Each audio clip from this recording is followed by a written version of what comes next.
everybody, welcome back to the channel. Today we're going to be removing the factory shifter out of the Galant, the shift cables, and basically just kind of prepping it for the 5-speed swap. But if we're being honest, the car's actually already done, and we've already actually taken the shifter out. So we'll have to edit this in. Pulling apart the center console. Breaking it, I think. Okay, Ricky is currently breaking the center console. Is this the only way to get it out? Yeah, sure. But we'll figure it out, right? In there, yeah.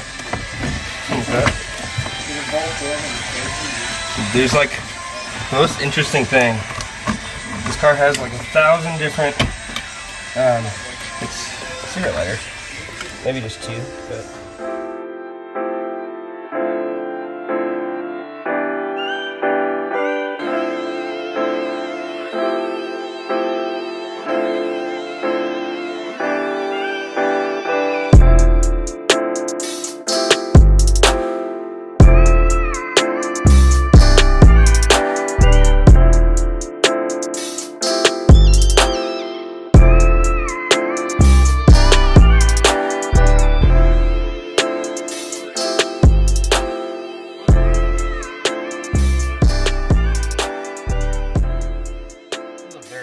facts of buying a used car, little to no knowledge of who owned it before you, especially when you buy cars for cheap.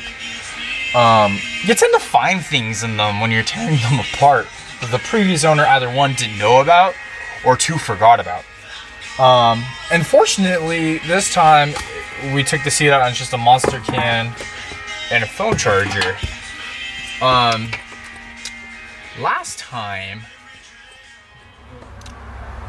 so while Big Ricky is away right now, we've come up with this excellent plan to go with, and that's if we manage to do something before the other one can finish it, that person gets to choose a dare. This other person has to pull a prank on Ricky, on Big Ricky. Oh, dude, this seat's gross. Look at this. No, look at that human grime. That's pretty sick. Alright.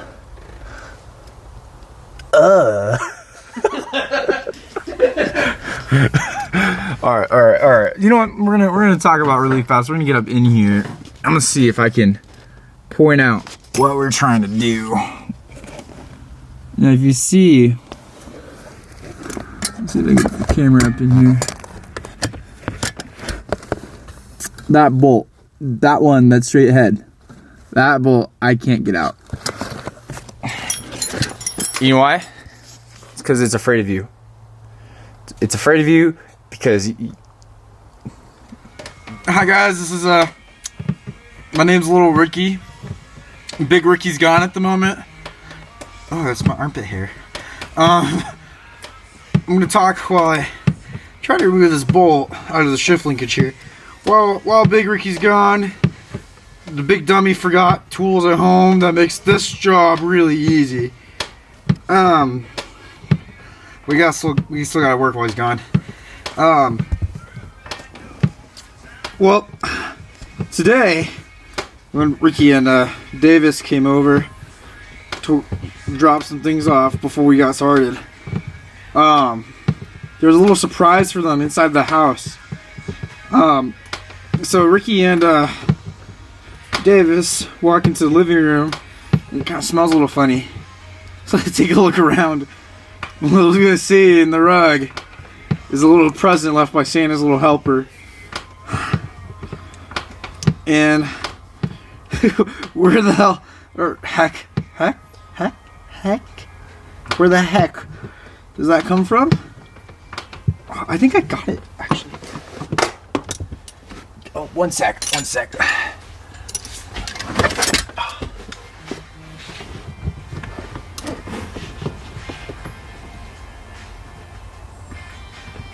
Nope. Stop done. She's not spinning no more. I can't get to... This thing's hot. You know that, right? This thing's like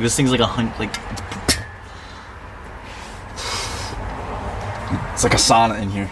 Anyways, to finish my story, I don't know who should we wait for Big Ricky to get back to talk about. Whatever, Big Ricky's gone. We don't need that guy. We can do this without him. So, Davis and Ricky walk into the living room.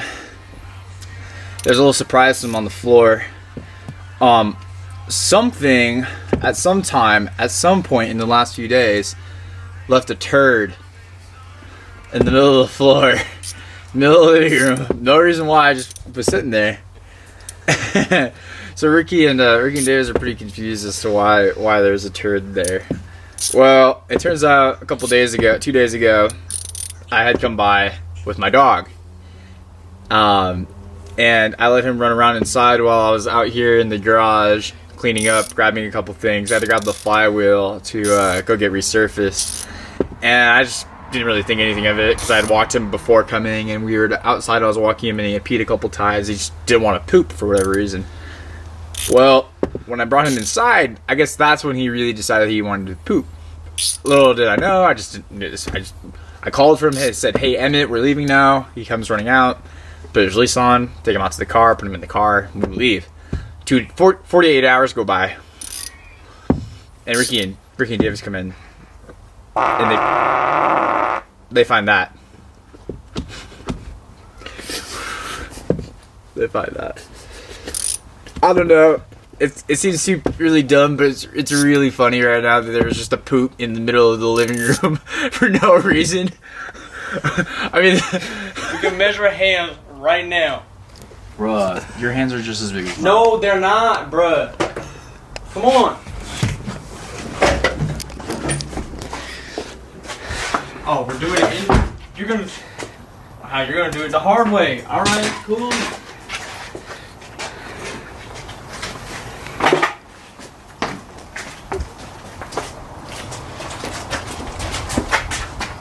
What do you mean? Where the base of my palm is? You Look, the base. My palm is lower than yours. Oh. Your hands are so much bigger than mine. yeah, look at the fat knuckles though. Yo, why are you guys holding hands? Why did I see that coming? All right. This bolt is pretty deep in there, and this ratcheting wrench, although it fits over it, it takes quite a bit of finessing and what's the word? Force? I don't know, not force. It takes some skill to get it on, and hour ago, Bryce, maybe 30 minutes ago, Bryce probably could do it.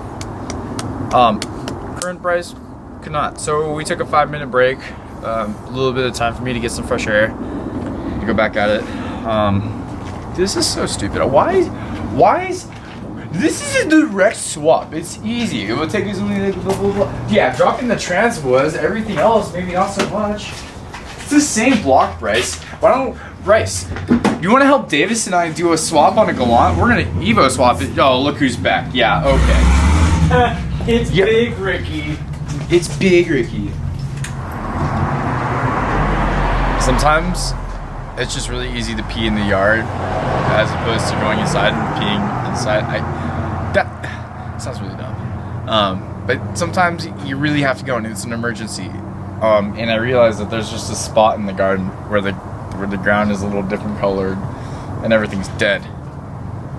That's probably because I pee there a lot. Probably more than I pee inside. Don't tell Ricky. Don't tell Big Ricky. But like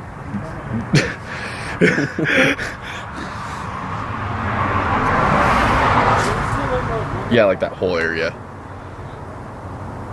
I do things I'm not proud of.